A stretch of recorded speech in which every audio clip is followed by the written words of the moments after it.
नमस्कार. तुझे अनंत देव्हारे या मथळ्याखाली जे सत्य अनुभव येतात त्याचं प्रकट चिंतन आपण बघतो. आज त्यातली अ, पुढची भावांजली किंवा भावसुमनांची उंजळ मी एका अ, देवत्वाला वाहते. अतिशय हृदयस्पर्शी गोष्ट आहे. अं, माझा स्वतःचा अनुभव मात्र हा नाही, परंतु माझी मैत्रीण नर्मदेला गेली होती. तिने हा स्वतः सांगितलेला अनुभव मला खूप चटका लावून गेला, म्हणून मी तुम्हाला शेअर करते. त्याचं नाव आहे उद्या बघूया. भाववळे आकळे एरवी ना कळे, करतळी आवळे तैसा हरी. हरिपाठातली गोड ओळ ऐकायला गोड, पण आकळायला भलतीच अवघड. आजच्या जाहिरातीच्या जगात, भूलभुलैयाच्या युगात अगदी खचितच दुर्बोध. आज मंदिर, घर, सण, उत्सव हा भक्तीचा सोहळा न राहता शक्तीचा, प्रदर्शनाचा बाजार मेळा बनलाय.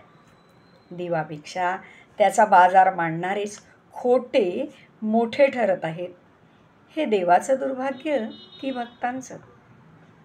अहो, या भक्तीच्या बाजारात, या प्रसिद्धीच्या झगमगाटात, स्पर्धेच्या या थैथयाटात, पांडित्य प्रदर्शनाच्या गोंगाटात खऱ्या देवालाच जागा नाही, तर माणसाच्या मनातल्या देवपणाला अवकाश आणि आदर कुठून मिळणार?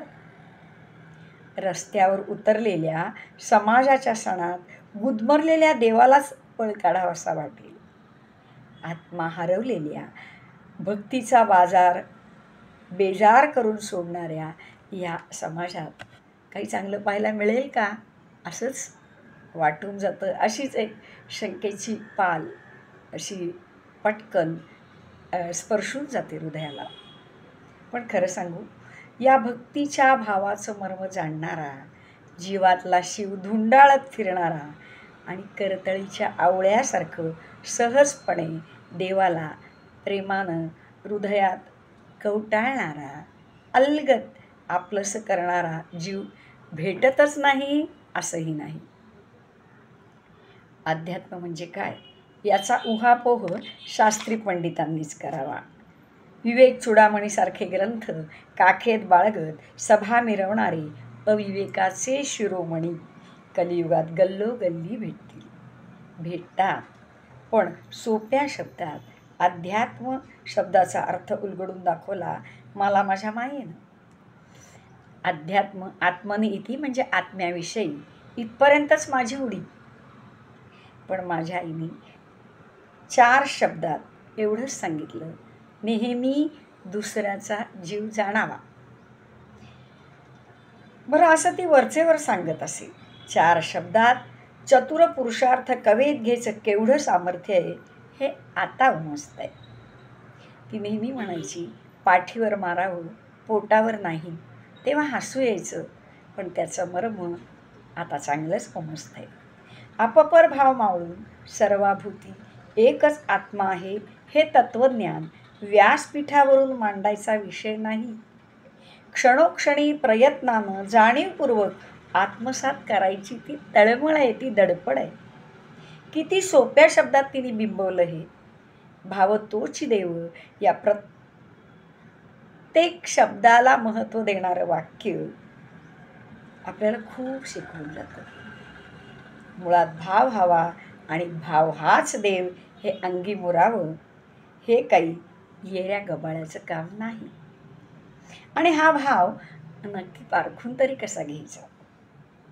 तर रामासाठी भक्तीनं चाखून, बोरं उष्टी करून, चांगलं वाईट पाहून मग ती बोरं चाखून देणारी शबरी, तिचा अतिशय मधुर भोळा भाव.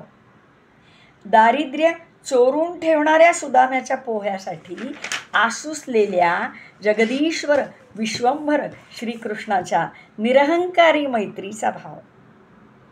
अर्धांगिनी म्हणून माझा अर्धा वाटा द्या असं हक्कानं मागणाऱ्या लक्ष्मी स्वरूप रुक्मिणीचा, विश्वाला झुलवत ठेवणाऱ्या रुक्मिणीचा तो लोभस निरागस भाव.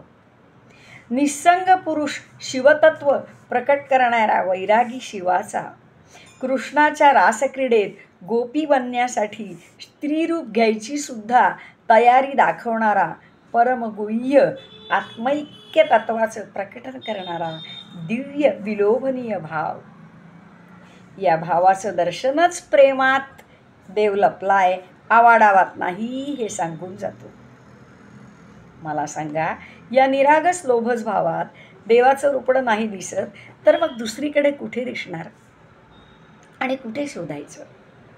याचं एक बोलकं उदाहरण, खरं तर मी हे स्वतः अनुभवलेलं नाही, पण माझी मैत्रीण नर्मदा परिक्रमेला गेली होती तेव्हाचा तिचा तो अनुभव मला रोज तो खुणावतो, अंतर्मुख बनवतो, सुधारायला मदत करतो. म्हणून मी तुमच्यासाठी आज शेअर करते. तिनं सांगितलं, दिवसभराची परिक्रमा झाली. आज फारशी न्याहारी प्रसाद आलं नव्हतं. ऊनही थोडं तापायला लागलं होतं. संध्याकाळी आसन गवसलं. नर्मदे हर एका चंद्रमौळी झोपडीतून 2 चिमुकली मुलं आमची ही साद ऐकताच प्रतिसाद द्यायला पळत आली. मागे डोईचा पदर सावरत माय पण पाणी घेऊन आली. नर्मदे हर, बसा बाईजी, बसा साहेब म्हणत तिनं वाकळ अंथरलं. विश्विशीत वाकळ, 18 विश्व दारिद्र्याचं द्योतक. त्या वाकळीच्या भगदाडातून लक्ष्मीनं कधीच घराबाहेर पळ काढला असावा, पण त्या बाईच्या मुखावर मात्र अगदी साक्षात लक्ष्मीचं तेज. मुलं म्हणजे तर ताजी टवटवीत फुलं होती 2, फार गोड मुलं.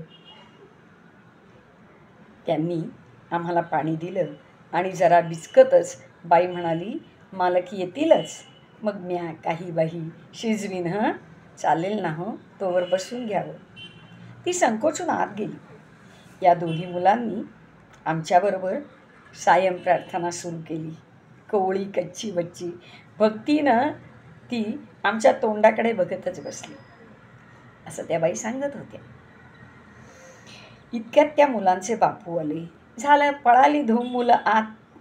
आतून आवाज थेट बाहेर पोचत होता, कारण रसोई ही पडदा झाकून तेवढ्याशाच चंद्रमौळीत थाटलेली होती. धनी आसन मांडलंय, मैयाचे परकंबावासी प्रसाद करायला हवा. 2 दिवसाधरनं पोरं पोटभर जेवलीच नाहीत हो. घरधन्यानं एक निश्वास सोडला. मैया परीक्षा घेते झालं, 30 लाज राखेल. अशा अद्भुतपणं बापाच्या मुखाकडे बघणाऱ्या मुलांना नीट काहीच कळलं नाही. पण आजच पीठ मीठ भाजी मिळाली आहे खरी, तरी बापू अस्वस्थ का? हे कोडं सोडवत त्यांचं मन बाहेर पुन्हा घुटमळायला लागलं. मुलं बाहेर आली. अर्ध्या तासात गरम मऊ भात, रोटली आणि साग बाहेर आलं. मुलांनी नाचत नाचत मैत्रिणीसाठी 2 पानं मांडली. पाण्याचा गडवा, बसायला तरटं.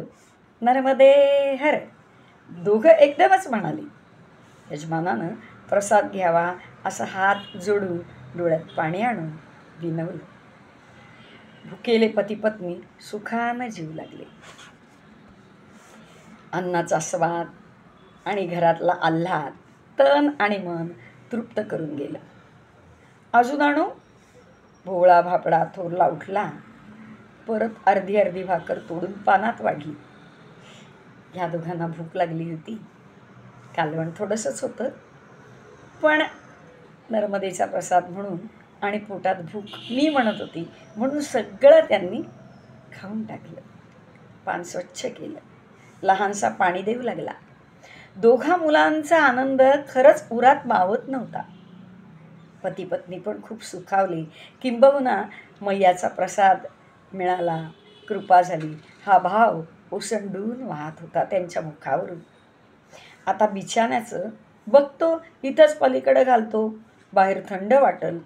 मोठ्यानं धाकट्याला खुणावलं. 5-7 वर्षाची पोरं बिछाना आवरून द्यायला सरसावली. शांत झोपा, उद्याच्याला चाय देईल बरं माय, आम्ही झोपतो आताच. आम्ही झोपतो. मैत्रिणीने ऐकलं आणि म्हणाली, तुमचं जेवण? तिनं मुलांना विचारलं. आमचं जेवण उद्या, टाळी वाजवत धाकटा चिवचिवला. काय? माझी मैत्रीण डचकली. माय म्हणते, मैया येते ना आपल्या घरला जेवायला.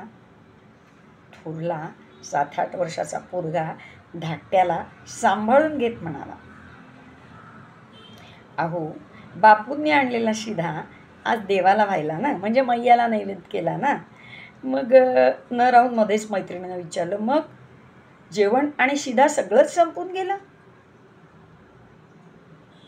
असू दे हो, थोडं पाणी पिऊन माय बापूच्या कुशीत लडकलं ना की निवांत झोप लागेल. उद्या परत बापू काम करल आणि सांच्याला आणेल की शिधा. मग माय गरम गरम रोटली साग वाढेलच की. म्हणजे तुम्ही आता एकदम उद्या जेवणार? उद्या बघूया, जर घावलं काम तर शिधानं जेवण, पण तुम्ही निवांत झोपा. मैयाला लई काळजी आहे हो आम्हा लेकरांची.